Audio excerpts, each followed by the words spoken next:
Сәлеметсіздер ме, құрметті қазақша тарау YouTube каналының көрермендері. Бүгін сіздердің назарларыңызға, яғни балық жұлдыз белгісінде туылған жандардың 2024 жылдың ақпан айына арналған жорамалын ұсынамын.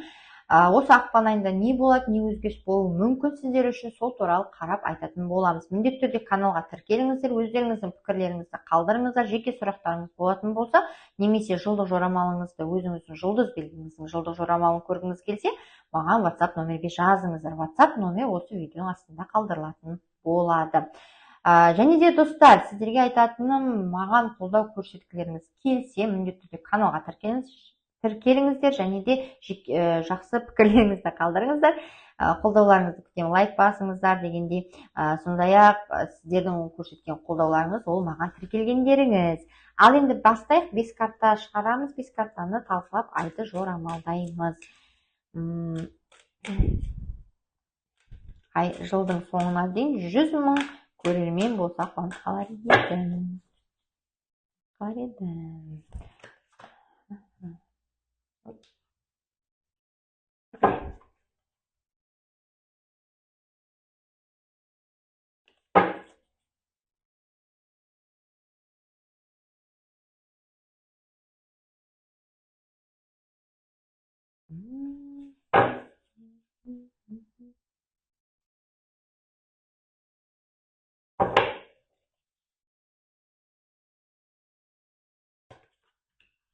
Ал міне 5 карта шығардық, енді бастаймыз.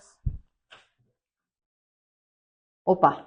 Ой, сіздерде прям осы айдың басында прям ақшамен басталады, яғни сізге ақша келеді, белгілі бір ақша потогы ашылады, и плюс бұл отбасылық бақытты көрсетеді. Яғни сіздің қалауыңыздай болып жатыр, барлығы жаман емес, тек сәл шыдамдылық танытсаңыз, барлығы жақсы болады.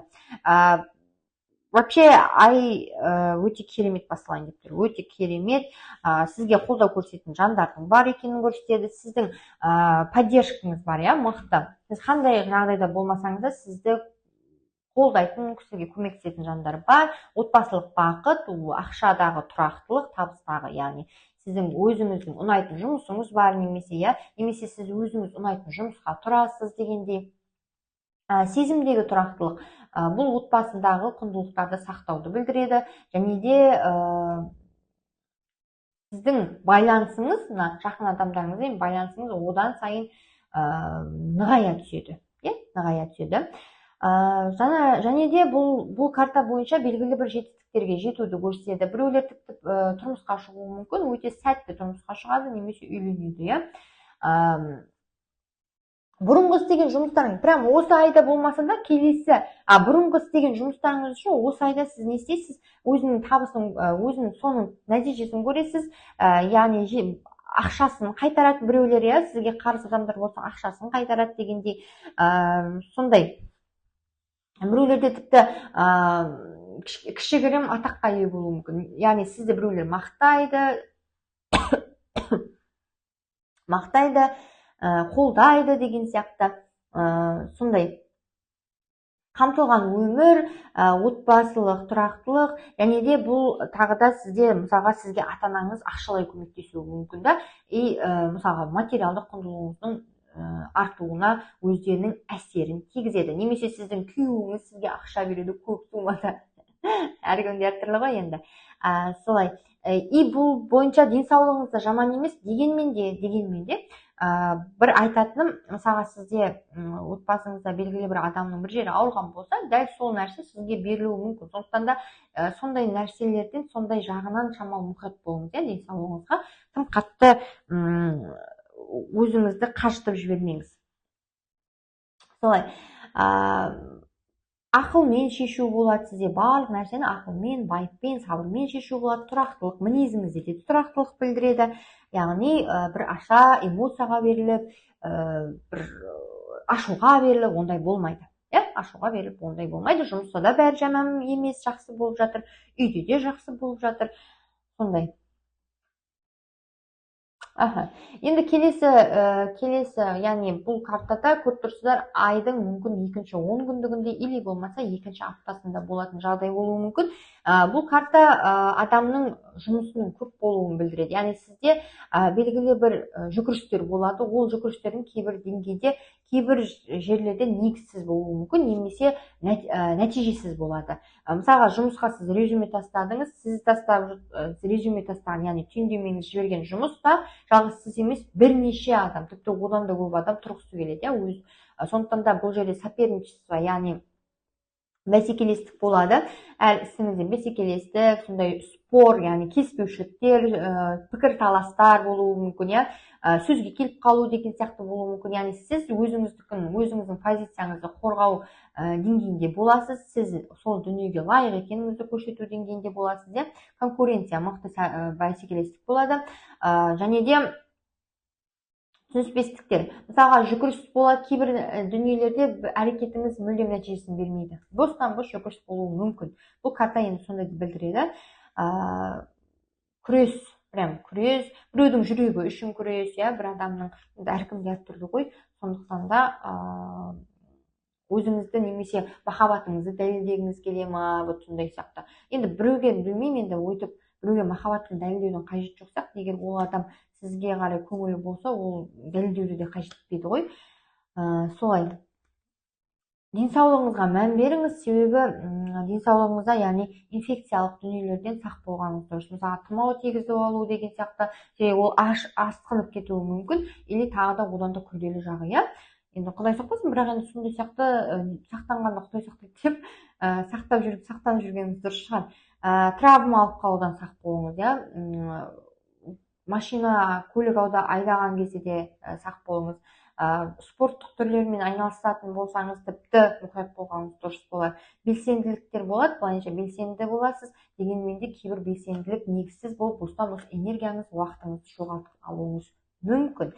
Сондай-ақ незначительный, яғни жоғалтулар, ол сол бір энергияңыздың жоғалтуыңыз мүмкін, нәтиже бермейді кейбір жүгірістер, или болмаса уақытыңызды жоғалтып бекер құртуыңыз мүмкін.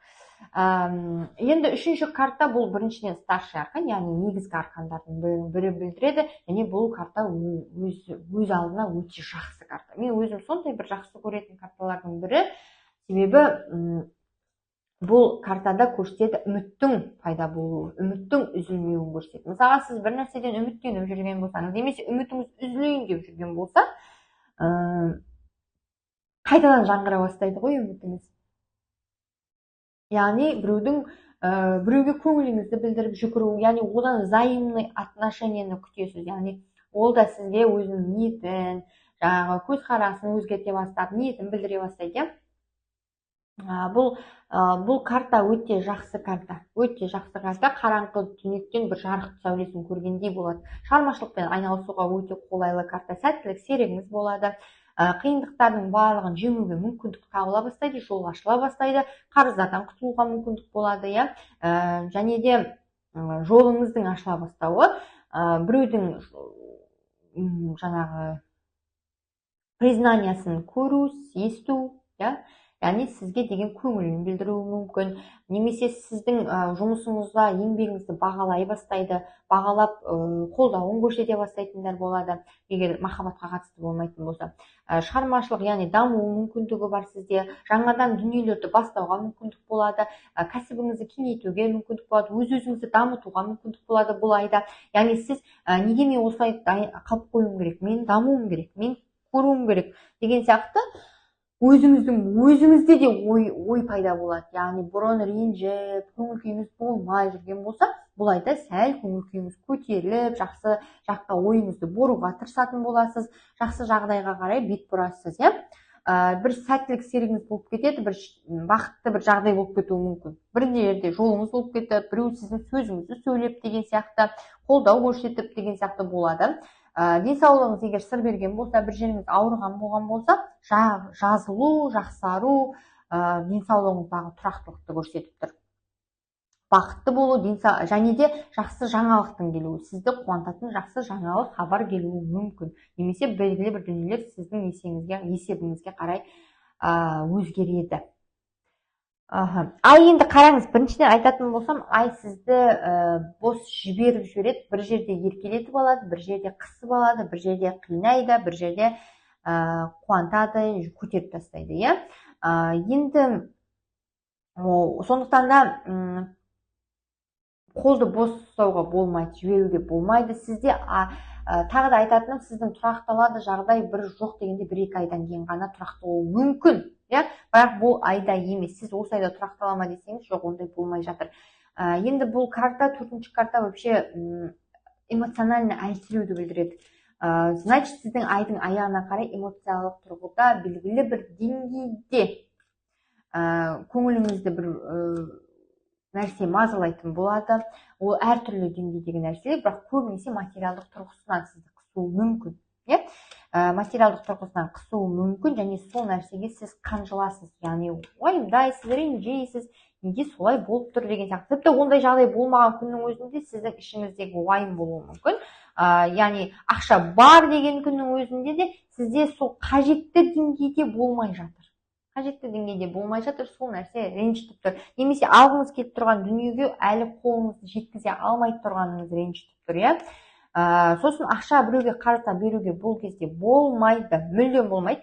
Және біреуден қарызға алудың да желательно керегі жоқ. Несие алуға да өте қолайсыз уақыт.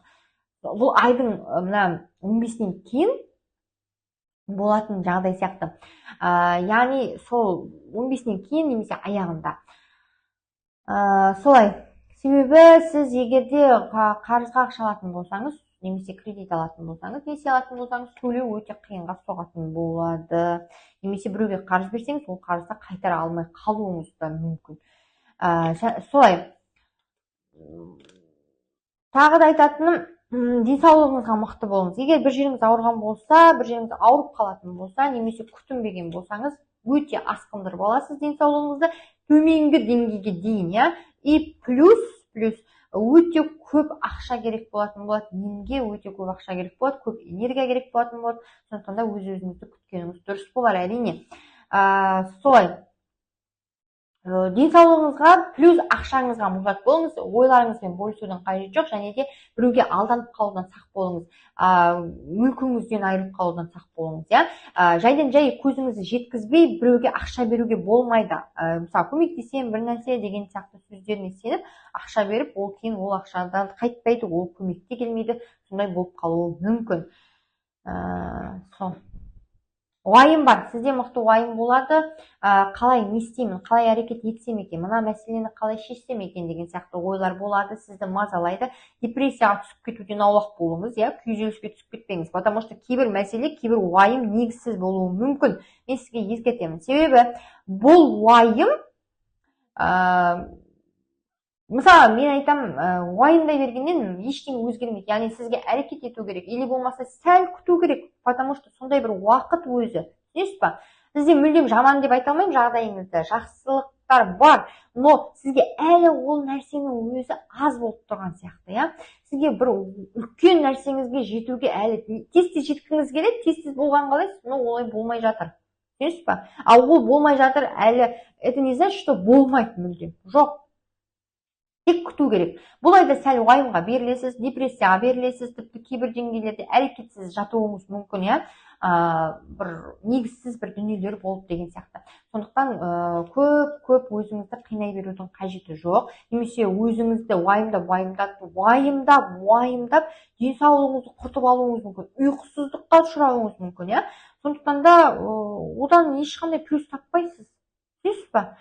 Тұңғиыққа батып, өз-өзіңізге тұйықталып кетудің қажеті жоқ. Немесе жаңа нәрселерді істегіңіз келеді, уже бір нәрсе жалықтырып кетті, сіз өміріңізді өзгерткіңіз келеді ма, сондай сияқты нәрсе де болуы мүмкін.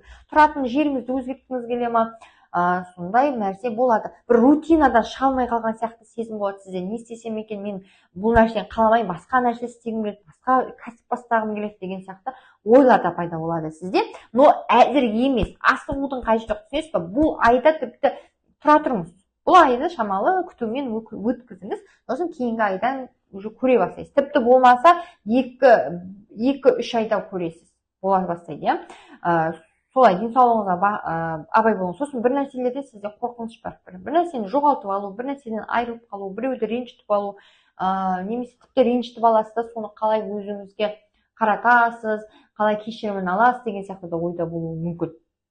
Солай, қорқыныштың негізі, Сондықтан да ешқандай уайымдаудың қажеті жоқ, қорқудың қажеті жоқ. Болатын нәрсе болады, болмайтын нәрсе болмайды. Сол принциппен өмір сүрсеңіз вообще күшті болатын еді. Міне осылай сіздердің айлық жорамалдарыңыз, міндетті түрде каналға тіркеліңіздер, өздеріңіздің пікірлеріңізді қалдырыңыздар, жеке сұрақтарыңыз бойынша WhatsApp нөмірге жазсаңыздар болады.